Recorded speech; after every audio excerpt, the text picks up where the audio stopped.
The ancient city of Megiddo has been the site of many battles throughout the ages. It's perched on the edge of a hill looking out over the Jezreel Valley and the approaches to the valley from the sea and from the east. Located on a narrow stretch of the road linking the kingdoms of the Nile with the kingdoms of the Euphrates, it was a bustling trading city as well as the gatekeeper to the fertile Jezreel Valley. Today the Jezreel Valley is once again a fertile land dotted with hayfields and cattle grazing as well as crops. In the days of the second coming of Messiah, the return of Yeshua, it will once again be the site of a great battle better known as the Battle of Armageddon. I'm Brenda Cathcart, and this is Shadows in the Land of Israel.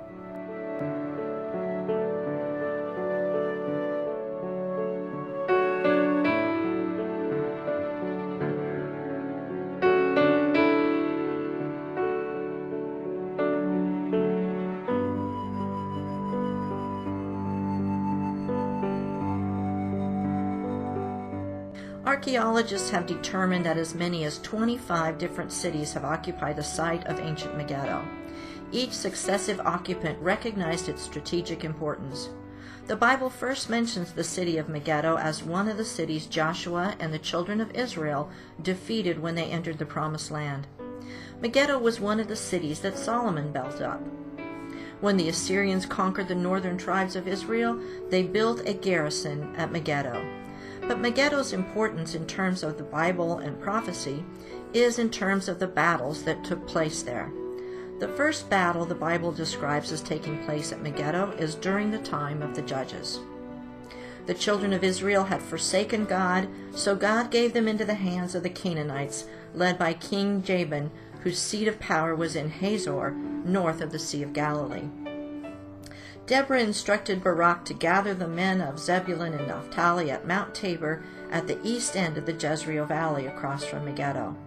The men of Israel then rushed down the mountain, pursued King Jabin's forces across the valley, and fought with them along the river Kishon from Ta'anak to just below the city of Megiddo. Judges 5:19. The kings came and fought. Then the kings of Canaan fought in Ta'anak by the waters of Megiddo. They took no spoils of silver. Other battles took place in the Jezreel Valley around Megiddo, but Megiddo is not directly mentioned or involved until the time of King Josiah of Judah. Before we examine this battle, let's take a look at King Josiah and his reign over Judah. Josiah is the last and best king of Judah. He followed God with all his heart in the way of his forefather David. During his reign, he eradicated worship of the foreign gods, destroying the golden calves erected by Jeroboam in Bethel and Dan. He cut down the Asherah groves planted by Solomon on the Mount of Olives. At this time, the northern tribes of Israel had already been conquered and taken captive by the Assyrians. But the Babylonians were attacking Assyria, diverting attention away from Israel. So Josiah took advantage of this inattention and took control of all of Israel. For the first time since Solomon, all Israel was united under one banner. As the war between Assyria and Babylon reached its zenith, Assyria called on its vassal state Egypt to come join the battle against Babylon, having no idea that Judah and Israel would stand in its way.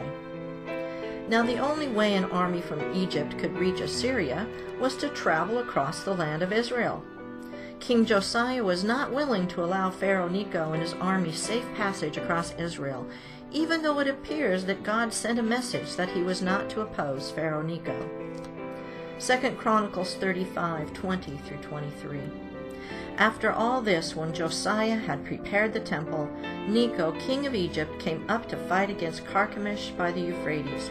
And Josiah went out against him. But he sent messengers to him, saying, "What have I to do with you, king of Judah? I have not come against you this day, but against the house with which I have war. For God commanded me to make haste. Refrain from meddling with God, who is with me, lest he destroy you." Nevertheless, Josiah would not turn his face from him, but disguised himself so that he might fight with him, and did not heed the words of Necho from the mouth of God. So he came to fight in the valley of Megiddo. And the archers shot King Josiah, and the king said to his servants, Take me away, for I am severely wounded." King Josiah's servants take him back to Jerusalem, where he dies from his wounds. The chronicler tells us that Jeremiah and all the nation wept for Josiah. 2 Chronicles 35:24 and 25. His servants therefore took him out of that chariot and put him in the second chariot that he had, and they brought him to Jerusalem. So he died and was buried in one of the tombs of his fathers. And all Judah and Jerusalem mourned for Josiah. Jeremiah also lamented for Josiah, and to this day all the singing men and the singing women speak of Josiah in their lamentations. They made it a custom in Israel, and indeed they are written in the laments. What is so special about this battle and the death of Josiah? And what does it have to do with the final battle at Armageddon? The identities of the participants connect with the end-time battles described by Daniel. Daniel writes of the king of the north and the king of the south doing battle. The king of the north will defeat the king of the south, making the king of the south his vassal. This is exactly the same relationship that existed between Assyria and Egypt at the time of Josiah. Assyria had defeated Egypt, and Egypt, under Pharaoh Necho, was a vassal state to Assyria. Josiah battles with Egypt, the historic king of the south, to prevent him from reaching Assyria, the historic king of the north. But Josiah hides his identity. No one in the battle knows which soldier is the king, or even if the king was actually present. In contrast, when Yeshua comes to fight for Israel, his identity will not be hidden. Matthew 24:27. For as the lightning comes from the east and flashes to the west, so also will the coming of the Son of Man be. King Josiah goes out incognito, battles against Egypt, and is defeated. In the defeat, Josiah dies. He is not the first king of Judah or Israel to die in battle, but Zechariah writes of this time of mourning at the plain of Megiddo, connecting it with the coming of the Messiah. Zechariah 12:10 and 11. And I will pour upon the house of David and upon the inhabitants of Jerusalem the spirit of grace and of supplications. And they shall look upon me whom they have pierced, and they shall mourn for him as one mourns for his only son, and shall be in bitterness for him, as one that is in bitterness for his firstborn. In that day there shall be a great mourning in Jerusalem, as the mourning of Hadad Rimmon in the valley of Megiddo. What is the location of the battle that reveals Yeshua's identity and return? Revelation 16:16, and he gathered them together into a place called in Hebrew tongue Armageddon. This word we read in English as Armageddon is actually two Hebrew words, Har and Megiddo. The word Har means mountain, hill, or range of hills. So this battle takes place at the mountain or range of hills at Megiddo. The ancient city of Megiddo is located on a range of hills stretching out from the Carmel Mountains. It is not on a mountain, at least not a mountain that those of us from the Pacific Northwest in the United States would consider a mountain, but it is high enough that the whole Jezreel Valley can be seen from its vantage point. The name Megiddo means rendezvous or gathering place. Joel speaks of this gathering of the nations to the place where God would enter into judgment with the nations. Joel 3:12-14. Let the nations be wakened and come up to the valley of Jehoshaphat, for there I will sit to judge all the surrounding nations. Put in the sickle, for the harvest is ripe. Come, go down, for the winepress is full, the vats overflow, for their wickedness is great. Multitudes, multitudes in the valley of decision, for the day of the Lord is near in the valley of decision. When Yeshua returns to battle with the nations, the outcome will be different than it was for King Josiah. Yeshua's identity will be known to everyone on the battlefield, and Yeshua will win.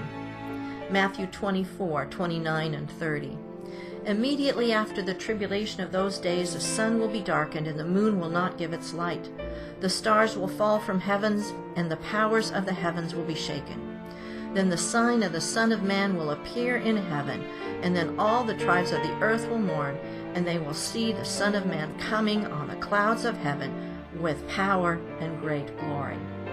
And there will be mourning, not because the king is defeated and killed at the battle. There will be mourning at the revelation of Yeshua's identity and at their recognition that he is the Messiah.